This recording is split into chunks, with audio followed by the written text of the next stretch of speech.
জানো তো বন্ধুরা, আজকে হঠাৎ করেই বৌমা সন্ধ্যেবেলায় এসে বললো, মা খুব লুচি ছোলার ডাল খেতে মন যাচ্ছে। কি আর করবো, বানিয়ে ফেললাম। প্রথমে ছোলার ডালটাকে কাঁচা লঙ্কা, টমেটো আর নুন আর হলুদ দিয়ে সেদ্ধ বসিয়ে দিলাম। এরপরে কড়াইতে সর্ষের তেল দিয়ে শুকনো লঙ্কা, তেজপাতা, গোটা সাদা জিরে আর আদা বাটা দিয়ে নাড়াচাড়া করে সেদ্ধ করা ডালটা ঢেলে দিলাম। এরপরে দিয়ে দিলাম কিছুটা কিশমিশ, আর আমার কাছে কাজুটা ছিল না বলে আমি কাজুটা দিতে পারিনি, তোমরা চাইলে দিতেই পারো।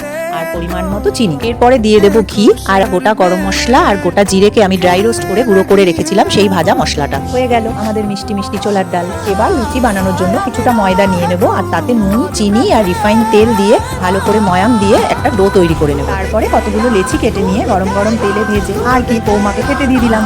আজকে আমরা জমিয়ে খেয়ে নিলাম লুচি আর ছোলার ডাল। তোমরাও কিন্তু বানিয়ে খেও। ভিডিওটা ভালো লাগলে like, comment, share and subscribe করতে কিন্তু একদম ভুলো না।